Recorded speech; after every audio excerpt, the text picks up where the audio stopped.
Hello and welcome to the TRBusiness video channel. I am here with Dag Rasmussen, who is the CEO and Chairman of Lagardère Travel Retail, and I'm also here with Emmanuel, who is the COO of Lagardère Travel Retail Asia Pacific.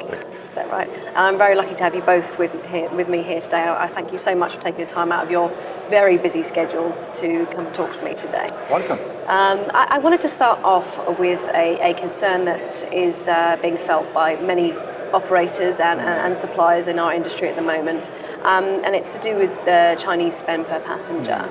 As a global business, you take advantage of the fact that you have such a spread, but that you're also exposed in some ways to the various economic impacts in various countries at different times. So with the Chinese spend, it'd be great to get a global perspective on how it's doing in your stores. Is it better in some places and worse in others? That'd be great to get a sort of global perspective. Yeah, I mean, globally, Chinese passengers are just great. They continue to be great. Do you have decreasing spend per pax? Yes, but marginally. What happens is that the number of passengers grow, and obviously the marginal passenger spends less than the first passenger. So we still have great passengers spend per passenger, but a bit less marginal. But I mean, that's how the business goes. So no surprise. So a dilution of the spend per passengers, just purely from the fact that there are more travellers. Exactly. That and the fact that what we feel also is that the Chinese passengers are becoming more and more sophisticated.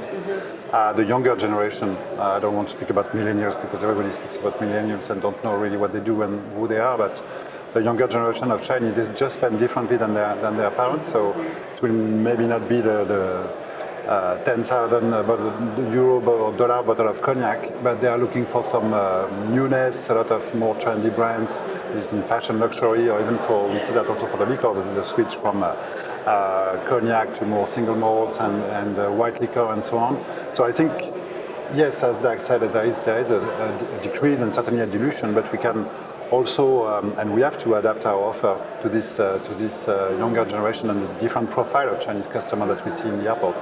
So if you do that properly, you have to work harder because the fruits are not as low as they used to be. Of course. And some of the demands from millennials, like from what I understand, is the fact that they're not as brand loyal, perhaps, as they used to be, and they sort of follow the trends far quicker.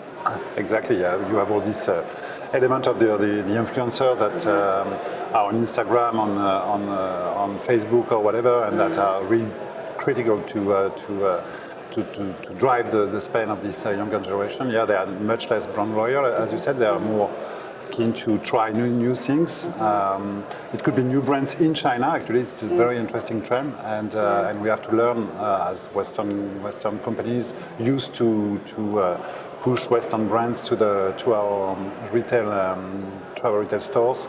We have also to look at what's happening in China, and it's extremely interesting in terms of new brands emerging in China, Chinese brands, very famous brands. So almost like a pull strategy as opposed to a push strategy. Yeah, we try to do that, and we certainly at Lagardère Travel Retail we are, I mean, one of the leaders in fashion luxury, for instance, and it's one of the areas where we want to lead the way. It's to be exactly in a pull situation where we can bring to Singapore, but also to Paris and other airports in Europe, some trendy Chinese brand that will drive the footfall of this younger generation into our stores.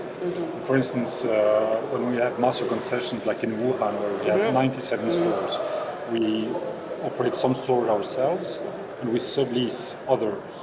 And there we are able to source new brands, and if they become very good, we can export them as well. Fantastic. It's almost like a testing ground or whatever. And obviously, as you mentioned, you are in China and you're the leading international travel retailer in China, and you will be operating stores within 20 airports by the end of this year. Do you have a target for expansion in China by the end of next year? Not really a targeted number of airports, no, because it depends on the rate at which they build new airports or new tenders. So it really depends on the opportunities month after month. And also, I understand that second-tier cities are just of interest as the first-tier ones. Yeah. Yeah, because second-tier cities is like 10 million plus passengers. So Yeah, exactly. And the investment actually in infrastructure in these second-tier cities is absolutely huge. And we see a lot of domestic airports with very little international passengers, or even sometimes not at all, investing a lot in their infrastructure, in their retail environment. And the brands start to see that also and are ready to follow us for these new projects. So we tailor the brand portfolio and the offer to each airport. Obviously, we will not have the same offer for Beijing than for Jinan or other regional airports. But if we are able to tailor the right offer and the right portfolio, I mean, every airport is an opportunity. Of course. And staying with airports in China, I've heard some rumours that potentially in the short to mid-term even, that perhaps they may open up and there may be a possibility for international operators such as yourselves to actually operate in duty-free. Now, I know this seems highly unlikely at the moment, but I am hearing from some Chinese airport sources that this may be the case. Yeah, we've heard these rumors as well. It doesn't seem very consistent with what's happening right now. I mean, Chinese government trying to really have Chinese money in China. Keep it within the system. So it's not something that we see as likely, but you never know, it could happen. It would be very interesting development for sure. And I assume if that was to be the case, that Lagardère would be very, very much interested in that side of the business. We will study. Sure. Sounds like an intelligent answer. There's been a lot of innovation in terms of technology in China and Asia, and we see the infiltration of some of these price comparison apps gaining real traction. Jessica Secret is obviously one of those, and I understand that you're working with them in some fashion or other. Yeah, we have the chance to have a very strong base of Chinese customer in China. We also built over the years. It started very small, but it's now huge. Big database on our WeChat application, our loyalty program Boulevard Deluxe. We have today 1 million users, 1 million customers on this database. All this, I mean, it's very useful when we want to drive the business in China domestic market, but it's also very useful for our other stores in the region, in Singapore, in the Pacific, in New Zealand, in Europe as well. So we use all this knowledge of the Chinese customer to drive the footfall in all our stores over the world. Especially when you speak about Jessica Secret, we have a partnership with them, and at the moment we are making a trial to drive Chinese tour groups or individual travelers to our stores in New Zealand, for instance, right, okay. And in the rest of the Pacific. It's part of a more global strategy to also partner with tour operator, to partner with online agencies like Ctrip, and we have now a team based in our Shanghai office dealing with these different partnerships we have and dedicated to serve our stores abroad, outside of China, in the Pacific, in Europe, in Singapore. Very successful partnerships that we've built.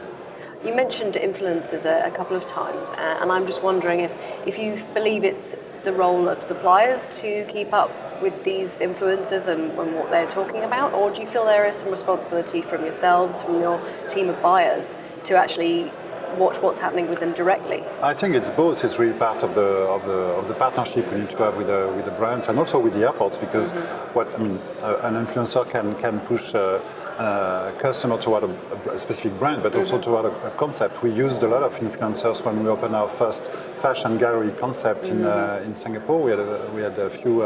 We still have a big fashion gallery in Singapore and other in Europe, and we use influencers to drive customer there, showing that we are showcasing in these stores very trendy brands. We had some pop-up. We have a lot of promotions, animations, and so it's combined. Okay. I think work of the brand and the retailer to use these new channels. Yeah, no, I think that makes sense. I think it should be 50-50 view on things. Switching over to another part of your business, which is Abu Dhabi, which is obviously going to be very, very exciting. And we heard from you before that you believe that the opening will be in spring 2020. Is that yes, and you strongly believe that that's still the case at this moment in time? Yeah, I mean, I don't have any reason to know. which tell the contrary. So yeah, we believe it will be March next year. Okay. And as Lagardère, how are you feeling ready and prepared for everything at this point? Yeah, we have a time to prepare everything. We have a team there, so we're switching, implementing a buying center there. So yeah, I think we'll be Ready to go. Definitely. Okay, great. And just one final question: are there any? I mean, we know some of the strategies and priorities as they were released in your financial report, but are there any other goals or ambitions that you haven't perhaps made clear in the press so far that you want to share with us here today? Any exclusives appreciated, as always. Well, I would say our big goal is to be the most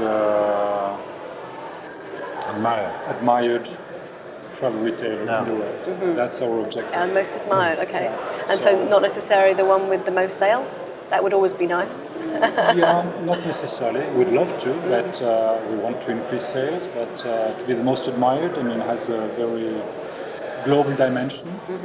So I think that's the target of the team, and that's why we're trying to really understand the consumer better.